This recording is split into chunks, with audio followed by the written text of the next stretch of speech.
Kind of two questions related to cornerback, one sort of in the immediate now and then in the future over the offseason. One, just with the bowl game, if you guys transferring, Makai seems to be headed for the NFL as well. Who's available there to play in this game, and what is that kind of looking like? And then as you head into the offseason, kind of having to rebuild that room again, how are y'all going about doing that? Do you going to rely mainly on freshmen or try to bring in some transfers? So we've got Jarek Bernard-Converse. So obviously he'll be available. And Jay Ward. So feel really good at the cornerback position. And, those will be our starters. I think, we feel like the depth there is certainly young, but we'll be okay there. So we feel like our two starting corners are, going to match up, very well. I think the way we feels best is you don't want to every year jump into the transfer portal when it comes to the cornerback position. We did it this year because there was such a need to put together a representative group. So I think there's going to be a heavy influence on freshmen. And that's how we want this program to be built. Does that mean we won't look at a transfer? No, it doesn't mean we would close the door on that. But last year, as you know, they were 1 year, and done. We're not looking in that respect. Corners would have to have, if we were to move in that direction, they would have to have more than one season of competition if we did go that route. But by and large, philosophically, this is, try to build it with freshmen. Hey, Coach. The NCAA said they were going to do the blanket waiver to where bowl games wouldn't count against a red shirt. Just your thoughts there, and does that help y'all this year? It helps a lot. Obviously with the transfer portal and guys making decisions to not play in bowl games because they want to get into the transfer portal, it really hits your roster because, look, you've got guys that are deciding on whether they play in the bowl game, and pursue their options relative to the NFL. Then you've got the transfer portal. It's so difficult to get a mid-year into school prepared to play. That's not a great option. So I think that this is a great move by the NCAA. And I think it really almost is player safety because we're so depleted, from a roster standpoint, that it takes away any of I don't have enough players to play. I mean, you guys all remember last year, Garrett Nussmeier could have played in this game last year. So this is a smart move. I think it's appropriate, and I think it really addresses some of the new things that are happening in college football, and it's been well received.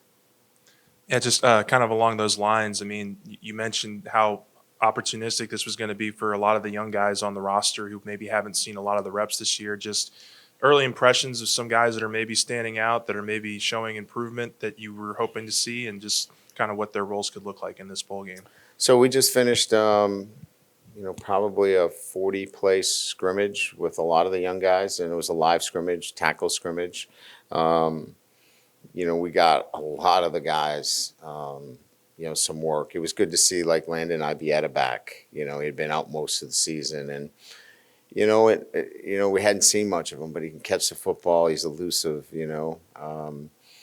Nice to see, Quincy Wiggins, where, he was kind of stalemated at that fourth game, and being able to get him out there and practice, quite a bit was really good. I say, LaTerrence Welch and I could probably give you a few more guys, but this is that time where you get a chance to see them, and then we'll watch the film today and probably see a few more guys that, Walker Howard obviously looked really good in the red zone today. So, look, I don't want this to be like, oh my God, Walker Howard, he's ready to be the starting quarterback. This is just observations of guys and answering your question that, it was nice to see them get out there today, and that's what you use some of these practices for. You've talked a lot about focusing your recruiting on the state of Louisiana first, but what is your approach when it comes to national recruiting and, prioritizing those guys too? Well, we're going to identify the best prospects, throughout the country, and you'll see that in this signing class. We'll have players from the Northeast, from the Midwest, from the West Coast, but our base will be Louisiana and the South. But I don't think you can, when you're LSU and you have a brand that is so recognizable throughout the entire country, you can't have blinders on either, where you go, oh, I'm just in Louisiana and I'm not going outside it. So our scope and vision is national, but it's not like we're pulling, 4 guys out of every state. We're going to have a heavy influence in the state of Louisiana like we should, but we're going to know where the best players are in the country as well. And you'll see on signing day, they're from the Midwest, they're from the Northeast, they're from Florida and Texas and California. And I think that's representative of saying, yeah, we're going to national recruit, but we're going to pull our base. Is BJ Ojolari going to be playing in the Citrus Bowl? I don't think he said if he would. He is not going to be playing. Then what do y'all do at edge rusher for this game, also with Desmond Little having entered the transfer portal? Yeah, we think we've got some options there that I think will provide the kind of defensive pressure that we need. We like some of the guys we have that are practicing right now. We're going to put all 10 guys up on the line of scrimmage, blitz them all. Trade secrets. Coach, Jayden Daniels, Yes. is there an update on him? And I'm Yeah, he assuming- looked really good today. He's been limited, but today was kind of his last test. We did one of the things we like to do is put the quarterback in direct snap. So he's pushing off and driving back. It's hard when you're in shotgun, you shuffle your feet and you throw and and that's how you can get him back quickly when you're in shotgun. But you put him in direct snap and he's got to drive and use his weight and transfer in a 7-step drop and then step up and move. You're ready. And today he went through that progression. I would say, well, today is Saturday, right? If we were playing tomorrow, he'd be ready to play. I guess now that you're in it, you've been flying all over the country, high school recruiting, you've got guys entering the portal, recruiting guys in the portal, signing day coming up, practicing for a bowl. Is this what you expected? Is this something you think can stand long term, or is this kind of a lot going on right now? Just kind I of love curious it. your thoughts. I love it. I mean, look, there's a lot to manage. I've got a great staff. I can't do it by myself, but I've got a great personnel staff. I've got a great recruiting staff. And it allows me to, stay at 35,000 feet in a sense that I can see the whole thing because I have such great support staff that are giving me the information necessary to make the decisions that need to be made, because decisions still have to be made relative to, are we going into the portal? What are we doing relative to, this recruiting or, roster and roster management and all of those things. So I love it. There's a lot of pieces to this and it's moving quickly. But I embrace it, and I think it's because I've got a really good staff. Yeah, Coach. How tricky is it preparing for a team with an interim head coach and a lot of opt-outs at their most important positions? Well, we've watched their backup quarterback. He played 68 snaps against, I think it's Florida Atlantic, so we know who he is. And they're playing LSU. They're going to play hard. They're going to play for 4 quarters. They're a Big Ten team. They've got scholarship players. So, we're not really that concerned about Purdue not showing up and playing, really well. I think what we're concerned is, what we do and how we do it. You don't tackle a lot during these bowl games. We have some guys that are not going to be playing. So I think our focus has really been much more on what we do and how we do it and our preparation, more so than, really concerning ourselves with what Purdue's situation is.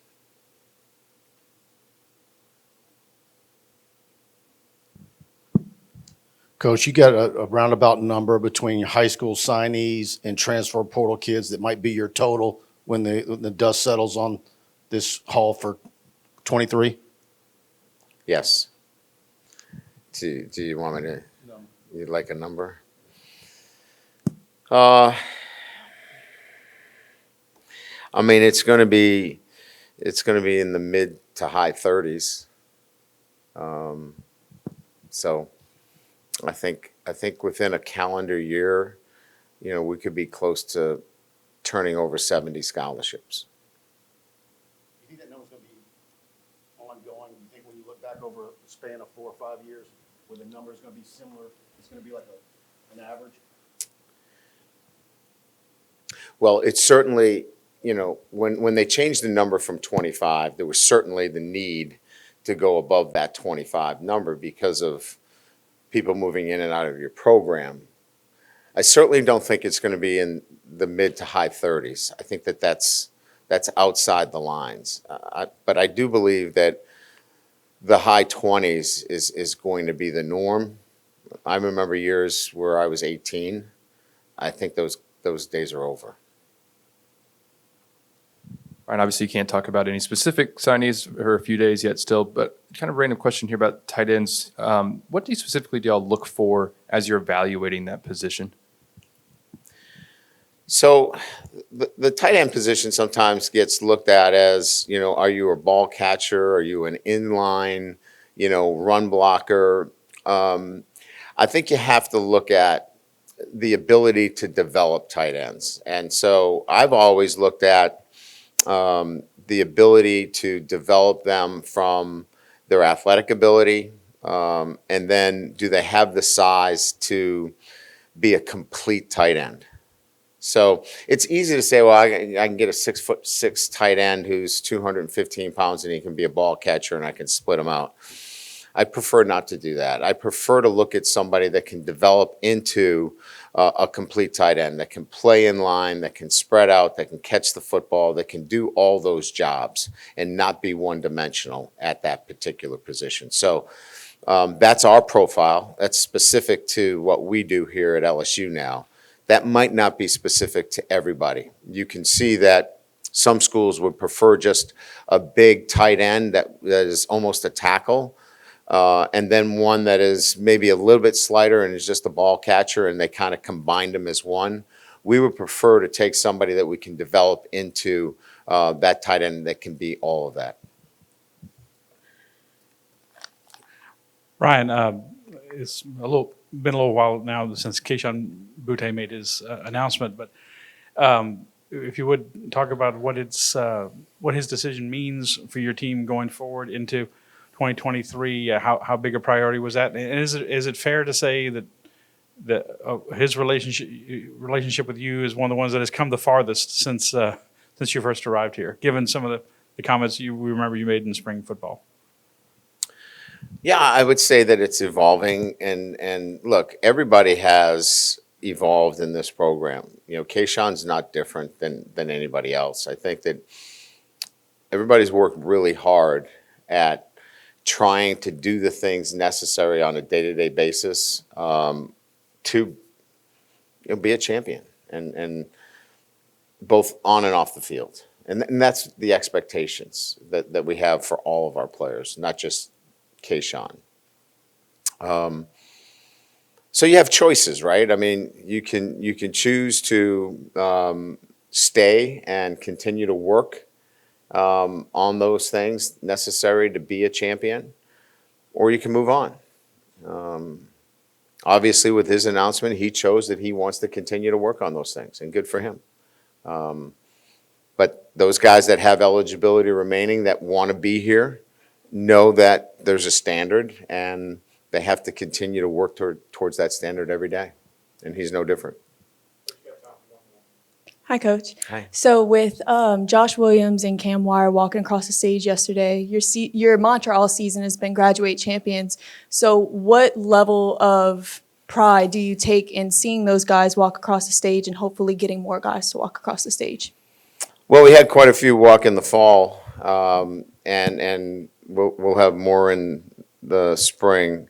Yeah, really proud of them, and certainly Josh's speech. I don't know if you heard it, but it was pretty amazing. Talked about his time as a walk-on and reflected on that journey, and certainly where he is today as one of the most respected players in our program. So, yeah, that's kind of what we're looking for is somebody that is appreciative of the opportunity, has grown from his time here at LSU, and will represent all of the traits that we espouse here at LSU and in our athletic department. So, yeah, pretty proud of all those guys, and in particular the way he handled himself, for sure.